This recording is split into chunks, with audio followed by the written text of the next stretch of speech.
ঢাকা দক্ষিণ সিটি কর্পোরেশনের উদ্যোগে চলছে জিরানী ও শ্যামপুর খালের চলমান বর্জ্য অপসারণ ও সীমানা নির্ধারণ কার্যক্রম। সেখানে আছেন আমাদের সহকর্মী সৌমিত্র দাস শুভ্র। সরাসরি যেতে চাই তার কাছে। সৌমিত্র, অপসারণ কার্যক্রম এখন কোন পর্যায়ে রয়েছে জানতে চাই।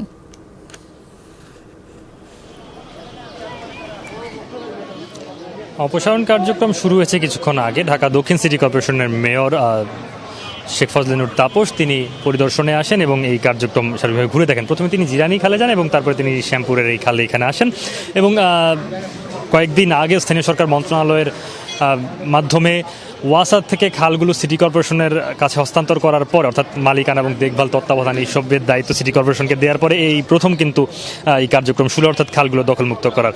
এবং আমরা কথা বলেছি ডিএসসিসি মেয়রের সঙ্গে। তিনি বলছেন এই খালগুলো জলাবদ্ধতার কারণ, এরা বহুবার বিভিন্ন জায়গা থেকে বলা হয়েছে।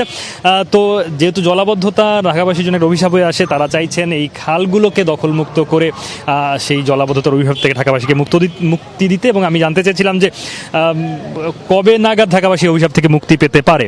তিনি দুটো সময় বলেছেন। প্রথমটি বলেছেন যে তারা সিএস খতিয়ান দেখে দেখে খালগুলো পুনরুদ্ধার কার্যক্রম শেষ করবেন, অবৈধ স্থাপনা সেগুলো এখান থেকে উচ্ছেদ করবেন এবং করে আগামী বর্ষার আগেই খালগুলো দখলমুক্ত করার যে প্রাথমিক কাজ সেটি তারা শেষ করবেন। এবং এটি তাদের স্বল্পমেয়াদী পরিকল্পনা, নিজেদের অর্থায়নে তারা এই স্বল্পমেয়াদী পরিকল্পনা বাস্তবায়ন করবেন। এবং এরপরে দীর্ঘমেয়াদী পরিকল্পনা রয়েছে তাদের এই খালগুলোকে নিয়ে, এগুলোর শোভাবর্ধন এবং আরও উন্নয়ন ঘটানো এবং এর তীর ঘেঁষে অন্যান্য যেই আনুষঙ্গিক কার্যক্রম রয়েছে এবং এগুলোকে সংরক্ষণের জন্য যে পরবর্তী কার্যক্রম পুনরুদ্ধারের পর সেগুলো তারা চালিয়ে যাবেন। তবে সেটি দীর্ঘমেয়াদী পরিকল্পনা এবং সেজন্য যেটি বোঝা যাচ্ছে তার কথা থেকে যে তার আসলে সেই জায়গা থেকে নিজস্ব অর্থায়ন না, হয়তো তারা অর্থায়ন অন্য কারো কাছ থেকে প্রত্যাশা করছেন, অন্য কোনো সংস্থার থেকে।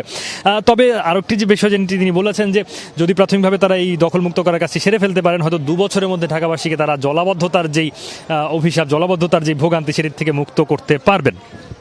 সেটি তার দিক থেকে আশ্বাস ছিল। এবং তিনি আরও একটি বিষয় যেটি বলেছেন যে কেবল খালগুলো দখলমুক্ত করা না, অর্থাৎ এই যে বর্জ্য পরিষ্কার করা, এর মধ্যে যে খাল দখলমুক্ত হবে তা না। আমি যেখানে দাঁড়িয়ে আছি এটিও খালের অংশ, অর্থাৎ যে মাটির ওপর দাঁড়িয়ে আছি এটি খালের অংশ। মেয়র এখানে দাঁড়িয়ে কথা বলে গেছেন এবং এর সামনের দিকে রেল ব্রিজ রয়েছে অল্প 100 মিটার দূরে। এবং যেটি খুবই ব্যাপার যে ব্রিজটি রয়ে গেছে কিন্তু নিচে যে খাল ছিল সেটি উধাও। অর্থাৎ আরও দীর্ঘমেয়াদী কার্যক্রম, স্রেফ বর্জ্য অপসারণ বা খাল পরিষ্কারকরণ নয়, এর সঙ্গে বড় রকমের কার্যক্রম আসলে চালাতে হবে, সেটি বোঝায় যে স্থানীয়রা সেটি প্রত্যাশা করছেন। শায়লা, সৌমিত্র, ধন্যবাদ আপনাকে।